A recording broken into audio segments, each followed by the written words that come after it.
আসসালামু আলাইকুম রহমতুল্লাহি ওবারাকাতুহু। সাবেক সিসি নুরুল হুদা এবং হাবিবুল আউয়ালকে গ্রেপ্তার করা হয়েছে।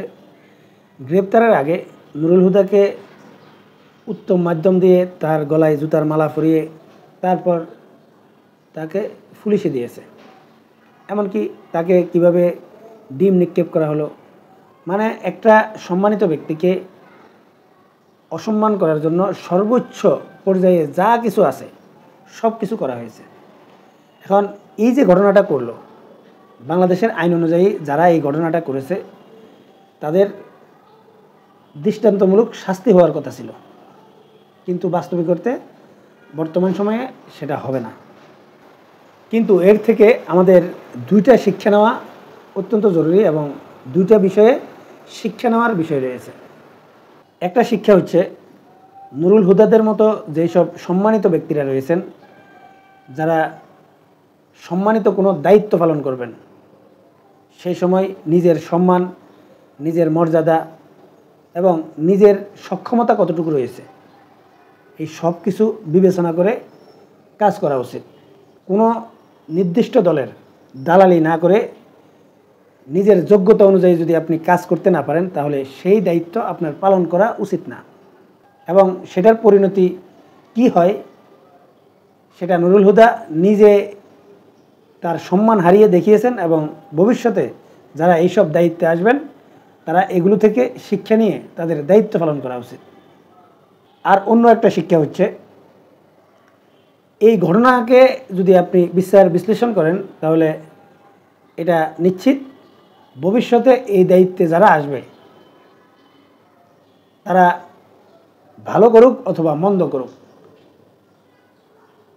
তাদেরকে যদি ক্ষমতার অপব্যবহার করে এই জাতীয় কর্মকাণ্ড তাদের উপরে ঘটানো হয়, তখনও কি তারাও সঠিক বিচার পাবে কিনা, এবং এটা আমাদের দেশের জন্য, জাতির জন্য কলঙ্ক হয়ে থাকবে কিনা, বা এইসব গুরুত্বপূর্ণ দায়িত্বগুলো ভবিষ্যতে কোনো সম্মানিত লোক পালন করতে চাইবে কিনা। এখন আসি মূল আলোচনায়, যে বিএনপির হাতে হারিকেন ধরিয়ে দিয়ে যাবে কিনা ডক্টর ইউনূস। দেখেন, বর্তমানে এই সরকারের নিয়ন্ত্রণ কার হাতে এটা স্পষ্টভাবে বোঝা যাচ্ছে না। মানে এই সরকারের নিয়ন্ত্রণ ডক্টর ইউনূসের হাতে, নাকি আসিফ নজরুল স্যারের হাতে, নাকি ডক্টর ইউনূস ছাড়া অন্যান্য যে উপদেষ্টারা রয়েছে তাদের হাতে, না এনসিপির হাতে, না বিএনপির হাতে, না জামাতের হাতে, না সেনাপ্রধান ওয়াকারুজ্জামানের হাতে। কার হাতে আসল ক্ষমতা এটা নিশ্চিতভাবে বলা যাচ্ছে না। আপনারা জানেন, বিগত আওয়ামী লীগ সরকারের সময় যারা রাষ্ট্রের দায়িত্ব পালন করেছে, সাংবাদিক বলেন বা অন্যান্য যতগুলো রাষ্ট্রীয় মেকানিজম রয়েছে, এগুলোতে যারা দায়িত্ব পালন করেছেন, এই সমস্ত লোকদেরকে নানা রকমভাবে মব এবং তাদের বিরুদ্ধে নানা রকম অ্যাকশন নেওয়া হয়েছে। আবার বিচার বহির্ভূত অনেক কর্মকাণ্ড তাদের উপর হচ্ছে বা ভবিষ্যতেও হবে। কিন্তু প্রশ্ন থাকে, যদি এই যে মবগুলো হচ্ছে বা যেই ঘটনাগুলো ঘটতেছে, যখন পরবর্তীতে যে সরকারটা আসবে, সেই সরকার কি এইসব মবগুলোর বা যেই সব কর্মকাণ্ডগুলো হচ্ছে এগুলোর বিচার করতে পারবে কিনা। আমার কাছে যেটা মনে হয় যে আগামীতে হয় বিএনপি ক্ষমতায় আসবে, না হয় জামাত ক্ষমতায় আসবে। এই দুইটা দল কখনো এগুলোর বিচার করতে পারবে বলে আমার মনে হয় না। যদি এটা করতে যায়, তারাই উল্টো সমালোচনার শিকার হবে, এটা নিশ্চিত। তাই আমি যেটা মনে করি, যদি এর পরবর্তীতে কখনো আওয়ামী লীগ ক্ষমতায় আসে, হয়তো অনেকে মনে করেন তখন শেখ হাসিনা বেঁচে থাকবে না, শেখ হাসিনার বয়স হয়েছে, তার বয়সে আওয়ামী লীগ ক্ষমতায় আসবে না। এখন তার বয়সের পর যদি তার মেয়ে পুতুল আসে, অথবা এই শেখ রেহানা যদি দায়িত্ব পালন করেন, মোট কথা হচ্ছে আওয়ামী লীগ যদি ক্ষমতায় আসে, তাহলে নিশ্চিত ধরতে পারেন এই বর্তমান সরকারের যতজন উপদেষ্টারা রয়েছেন কেউ আওয়ামী লীগের হাত থেকে বাঁচতে পারবে না। আর সেই সময় হয়তো এই জাতীয় মব করা হবে, আইন আদালতের ধার ধারবে না, এটা নিশ্চিত। এবং এই সরকারের যারা উপদেষ্টারা রয়েছেন, আমার মতে এরা প্রত্যেকে এটা ভালোভাবে বুঝেন, কারণ এরা কেউ কম জ্ঞানী না বা আমার চাইতে কম জ্ঞানী না, এরা আমার চাইতে আরও ভালোভাবে বুঝেন। বিশেষ করে ডক্টর ইউনূস আরও বেশি বুঝবেন, যেহেতু তিনি একজন ব্যবসায়ী, তার বিভিন্ন ধরনের ব্যবসা রয়েছে, তার ব্যবসার উপর কী পরিমাণ আক্রমণ হতে পারে ভবিষ্যতে এবং তার সম্পদগুলোর উপর কী পরিমাণ আক্রমণ হতে পারে এটা নিশ্চয়ই তিনিও ভালো জানেন।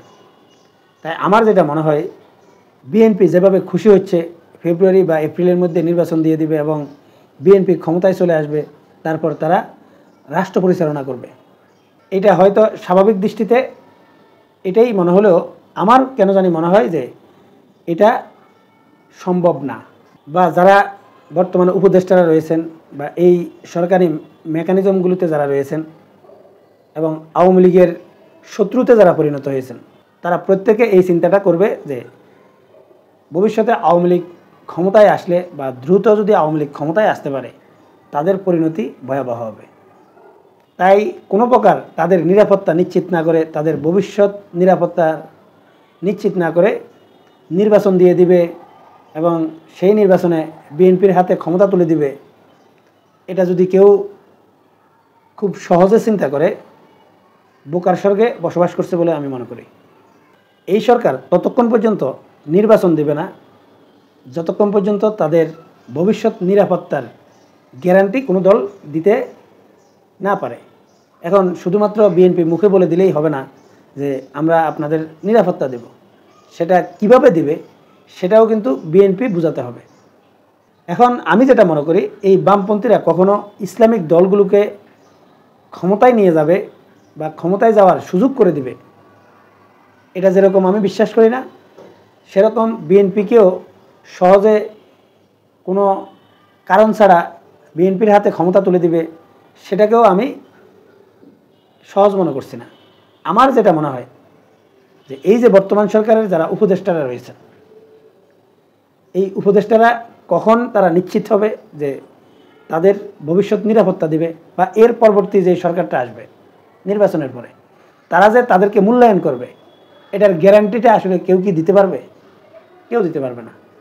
আমি যেটা নিশ্চিত যে ভবিষ্যতে যারা ক্ষমতায় যাবে, তারা এই বর্তমান সরকারের উপদেষ্টাদের নিরাপত্তা নিশ্চিতের জন্য উপযুক্ত ব্যবস্থা করেছে বা করবে, সেরকম যদি তাদেরকে দেখাতে না পারে, তাহলে নির্বাচন হচ্ছে না এবং নির্বাচন দেবে না।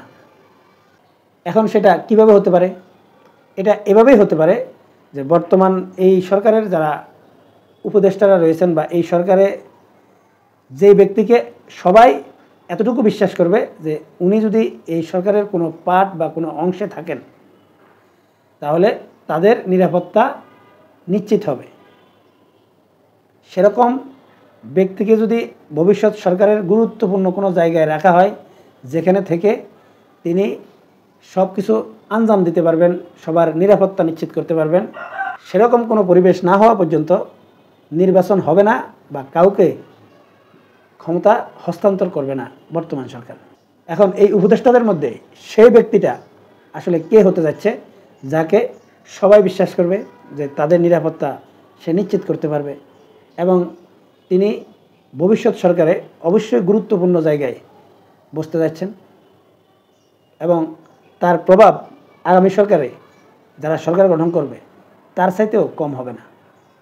আপনাদের কাছে প্রশ্ন রাখলাম, কমেন্টসে লিখে জানাতে পারেন। সম্মানিত দর্শক, এখনকার মতো এই পর্যন্তই। আল্লাহ হাফেজ।